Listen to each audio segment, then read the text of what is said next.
ewon. Enak dandan iki dicukur sik. Nggih. Dandan wedok kowe godhenge arep nyanyi yogi. Kuping budhek mata picek iki yogi. Mripate urung nek kupinge budhek tenan. Lah ketutupan dari godhek kuwi. Mbak Cange alhamdulillah. Alhamdulillah. Ngaturaken Sugeng Riyadi lepat-lepat benar nggih wal faizin. Mohon maaf lahir batin. Nggih. Luar biasa. Barokah tenan nyewu Kang Bejo iso sponsore apa ya apotik bareng iki. Apa nggih. Menika nedahaken menawi Pak Bejo rumiyin sugengipun menika kathah labet-labetipun dumateng kadang-kadang nggih Pak nggih. Kula niku kathah kesan kali Kang Bejo kanca mulai cilik.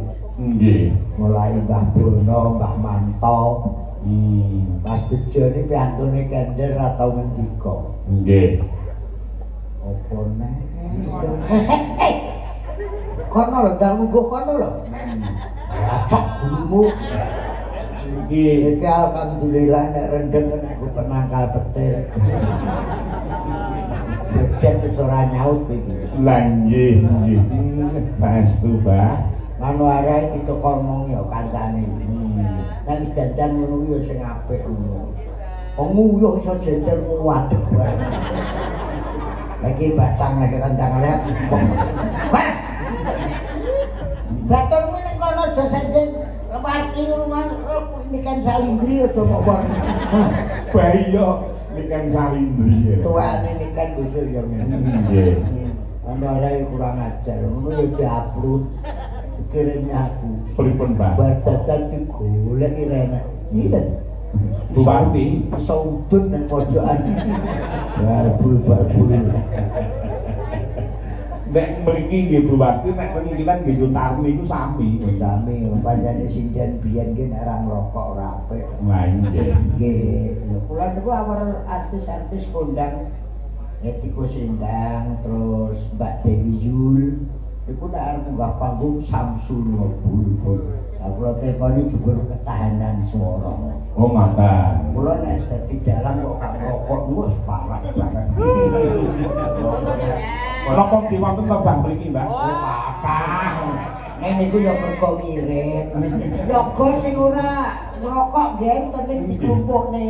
Ngoten. Dol ten kancane Harimin niku wae bener.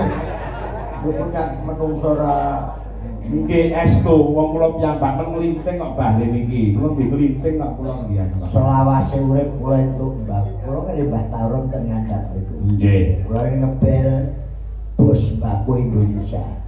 Pamekasan Abahir. Nggih. Terus mriku enten Mbako sing 1 kilo 7 juta. Lah kok kula dikirimi wae.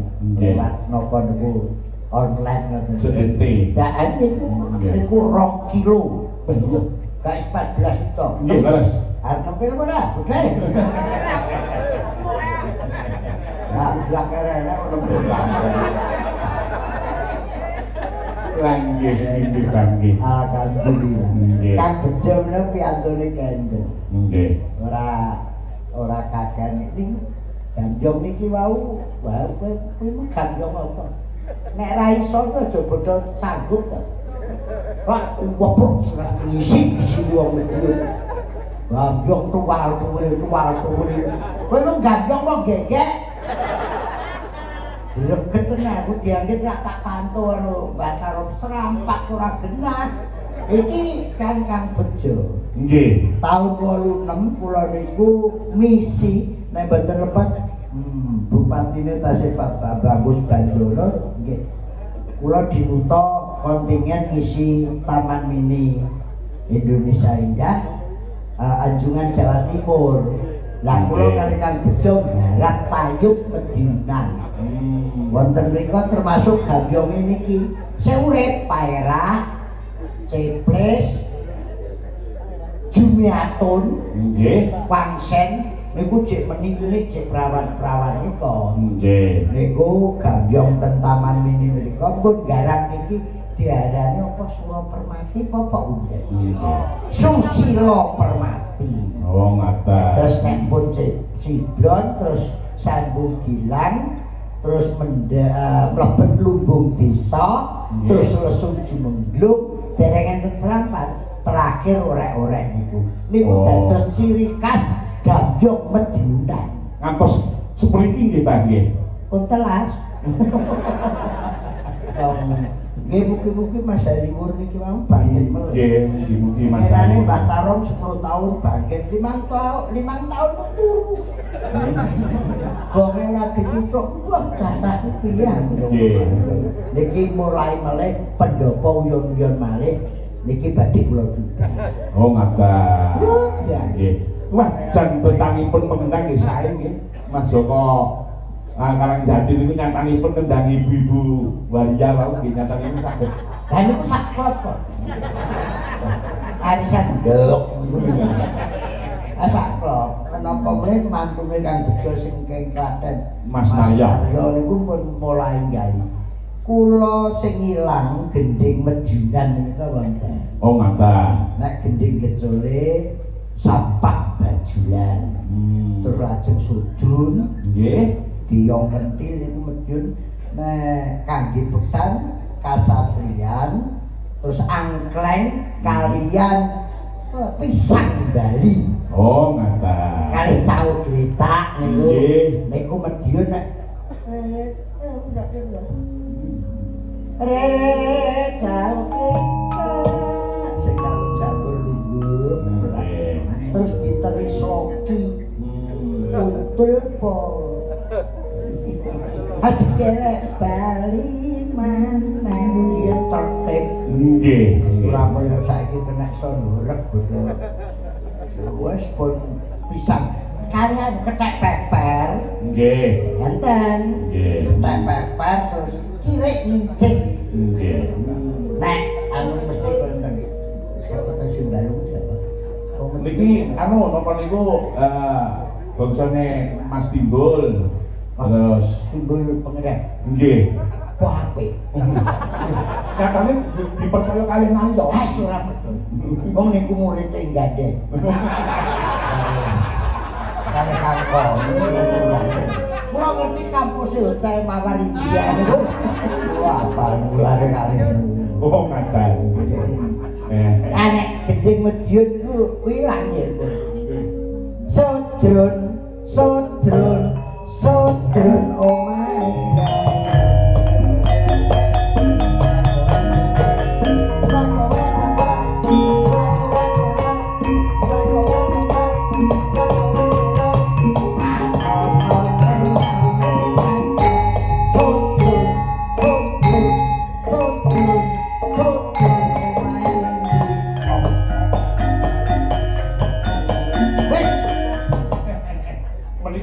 Dudia mung ora sing pun kependhem.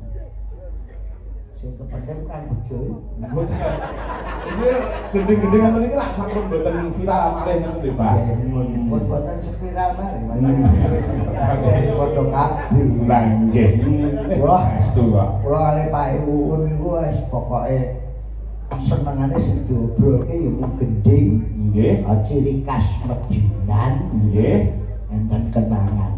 Menapa, Pak?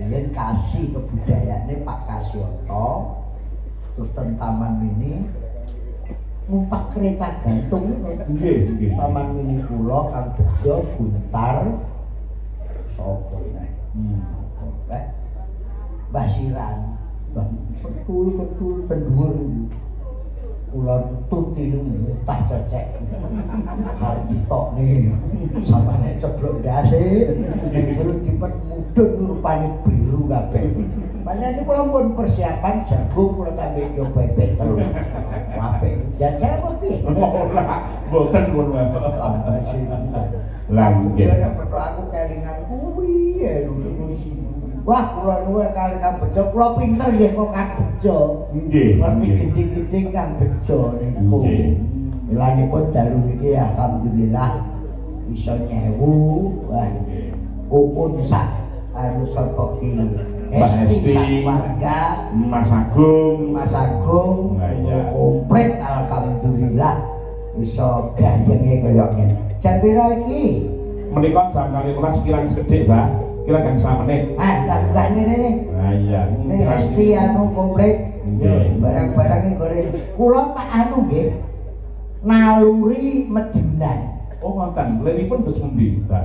Kula ngaji istilahnya nek pondok dumateng dalang sepuh milai Mbah Patmo carita karan dalang bencok. Nggih. Bencok niku rak kodhok sing mencolot-mencolot. Niku suri iso nyolot ping 3. Oh ngoten. Riyen pentas kali panggung ya. Nggih. Nggih. Niku tahun 70-an kula emut kula 70 ngantos 80. Dados misalnya Mbah Bencok niku ten Dimong, nggih, delalah barengi kalih Telagan, pilang kenceng. Niku tiyane tasih urip dalam bagi-bagi niku. Lek kowe engko bengi ning kono, aku tak ning kono. Mboten wantun, Pak. Budal. Didungi blangkone tok Mbah Bencok mak plek lungguh. Percaya sewengi utuh Mbah Bencok. Kula Mbah Bencok dikira Mbah Bencok iso dadi loro. Dek bengi nang Dimong, dek iki ning pelang kenceng ngoten dadi kekeran. Nggih. Karan Mbah Patmo carita Bencok bremose kaya Arya Penangsang. Nggih. Terus mriki dalam miyayeni Mbah Manto. Mbah Manto nggih luar biasa. Terus generasi sak cara kasarane Mas Mantep, Mas Anom, generasine panjenengan. Mas Purbo niku Mas Mantep, Kang Sakri, Kang Salam, Kang Manto niku sak ngandhape Mbah Kyai Nenggalopo, Mbah Gondo Buwono. Nggih.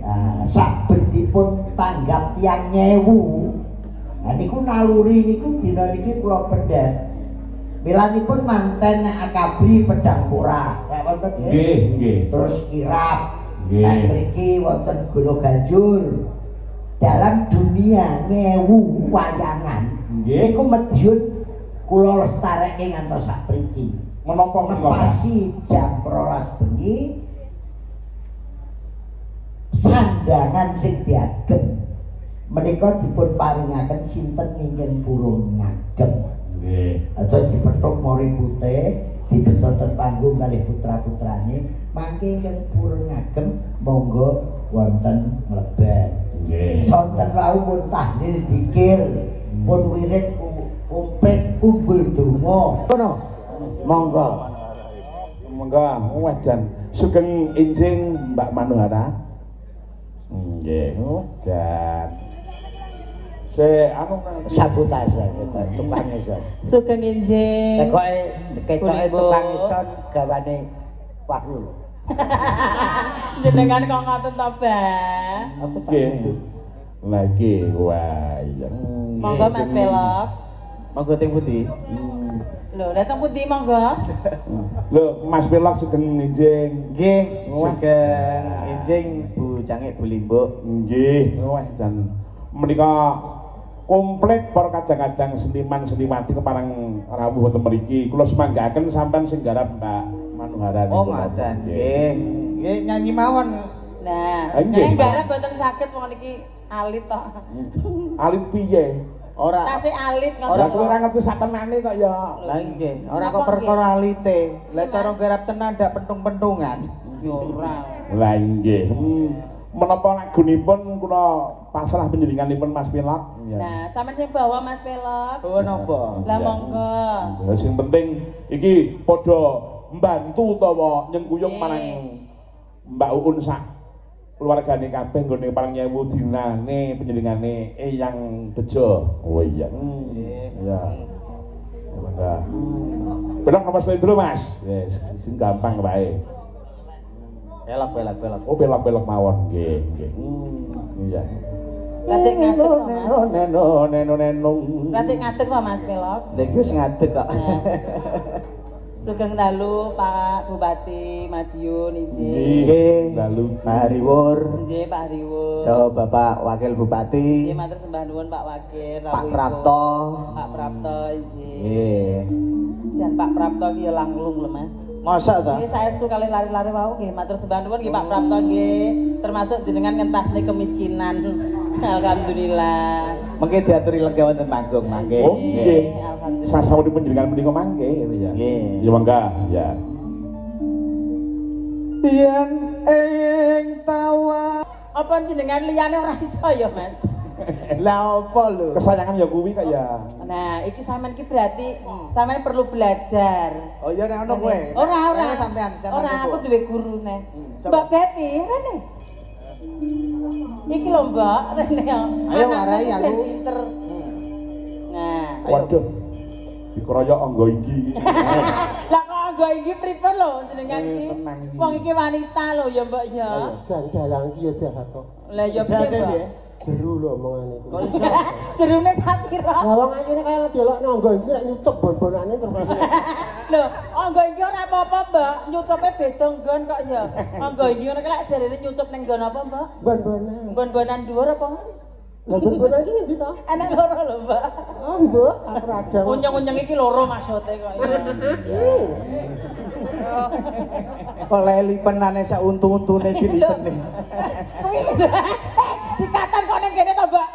Ya gila nih aku. Ora ngono, mari anu untuk kuwi kemajon iki lho. Salaman sih, sampean urung salaman. Nuwun sewu. Suryadi Lek. Nggih, Pak. Lho kok lek? Lah cilik terus Lek, mosok cilik terus D kaya piye. Nggih minal aidin wal faidin. Mohon maaf lahir batin. Nggih, Pak De. Nggih, Lek. Pak De iki bakul Ora apa-apa, aku ya lanang dandan wedok, aku ya nesu. Oh, Dek, biyen ya sunat ya, Mbak ya. Ember. Nah, Sampeyan apa aku? Iki sampean warai bawa, Mbak. Iki Oh, mung sing bawa. kenal apa? Bawa kok yen ing tawang terus ya liyane apa sembarang ngono lho. Lah apa? Ben bener ngono lho sampean warai. Apa? Mobil paling kok ki ilate Kodang kuning apa-apa. Kodang kuning. Kodang kuning kok bawane. Ya enek kok ya. Apa bawane? Wis kengkel wae lho ndak kaki apa.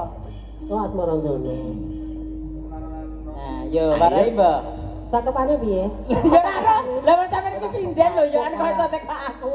Lah aku ora kok koyo ngono-ngono kuwi sinden tenan. Yen ing tawang wae. Ya lah padha. Jare ojo ning tawang. Wah, asline anu Jainul iki cangkeme ra kena sugone dayu kok. Sing disugone dayo ki sego apa jajan kok cangkem Maksud iki tutur kata ngendikan ki ra kena dianu ngono lho. Lah saiki nek lambemu apa ya kena disugone dayo. Oh, lambemu ora tak sugone dayu kok. Sugone. Sugone Pak Cacah wae cukup. Alah. Kok kesetrum. Bener nang. Ayo. Nadyan wujud temeng paksi. Delaan. Belok. Delaan. Lambene mbokmu kuwi nek nyuwara mesti nyincing. Delaan lho. Ayo, Mbak. Nah. Ro ta? Ratik melet, Mbak. Oh, baleni. Lho, ratik melet, Mbak. Lho.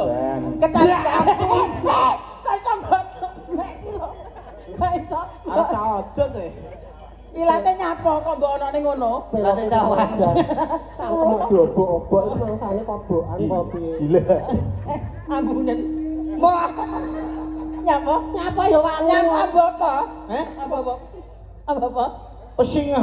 Masa wis entuk mbok akeh. Cangkem aku pesing rumangsane dalan njok. Oh, cek. Bar dandan iki kok ning nguri masa entuk. Hah? Mengko bar dandan ayu kok terus ning nguri nyapa? Yo, tapi ora liwat kene kok. Ora nek wong lanang 5 mau ditutne. Kowe aja ditenang. Kowe aja ditenang lho. Terus piye kata-katane? Ganti anakmu sing ayu-ayu kae, Mbak. Halus maneh. Ganti anakmu sing ayu-ayu kae celuk-celuk. Ben rata. Mengga rata. Sane niki saged anu. Nah, iki Lancar bature surya. oke. Iya, mengga. Jenenge sapa dikenal lo? Lah kenal Mbak, jenenge sapa, Mbak? Kenal lo. Alah.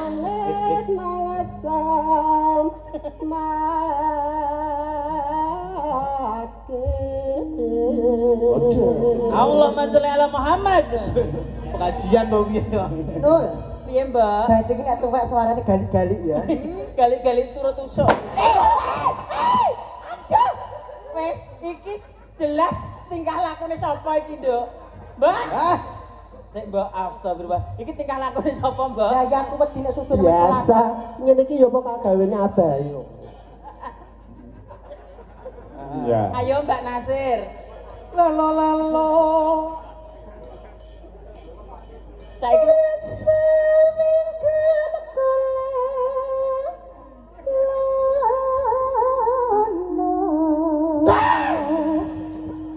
Kok malah cangkemmu lho. Ora mercon. Banter mercone timbang cangkemmu. Nenong. golek Lah, kaya iki lho. isi podang jenar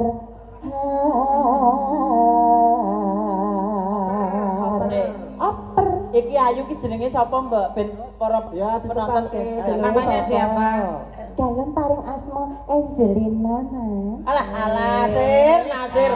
Jenengmu Nasir kok Angelina. Etok kok iya. Alah, niki tukang keruk wedi, Pak. Omahmu adik kali kok. Nah iki jenenge sapa? Nasir. Nasir. Oh, Nasir nek iki Tris. Iki makanya dijenakne abe Tres Setrum ya iki. Ya setrum. Dhisik lagi tak anu ngojek ning pasar Jiwan iki. Saiki dadi tukang setrum. Sijine Mbak Naira. Ngapa Santo? Naira kok Santo piye to? Mosok jenenge Santo. Naira ya Mbak ya, jenengmu lak Naira ya. Cis. Naira. Lanange sapa Mbak? Goblok. Apa lanang gemplo? Ngawur ya sampean iki kok. Cek to, Bang. Epo bunga ning atiku. Iki umpama amar wong mendem ngono ora patek ketara. Kok iso? Ya ora ketara wong tadi setengah sadar setengah ora. Sijine Alif. Iki, Mbak. Iki jenenge Mbak sapa ki? Mbak sinten namine? Alifa Nur Kusnul Khotimah. Lho mati berarti. Aja to. Lah Kusnul Khotimah kok. Celukane sapa? Celukane Mehmet, Mas. Enggak ora pas blas lho.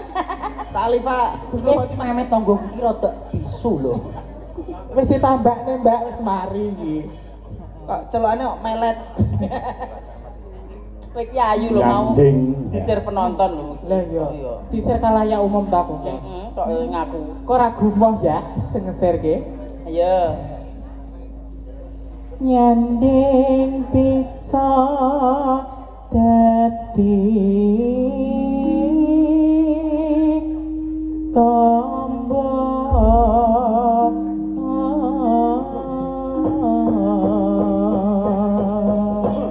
Monggo dipun garap cara sragenan nggih mawon. Ya. Kersane gumya. Ya, mangga. Ayo anak-anak, siap gerak. Siap gerak kowe melok dadi banci apa ora? Oh iya tak melu. Nah. Ayo. Dipetasne iki sampean. Sudah siap anak-anak?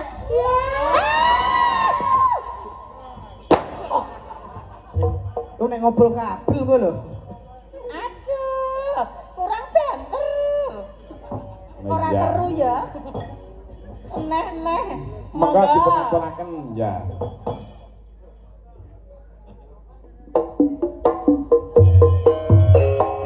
Dari ke rumahnya. Monggo, wah janten anak. Estu Mbak Manohara Nggih. sesuai dengan dawuhipun Abai Kirun kala mau.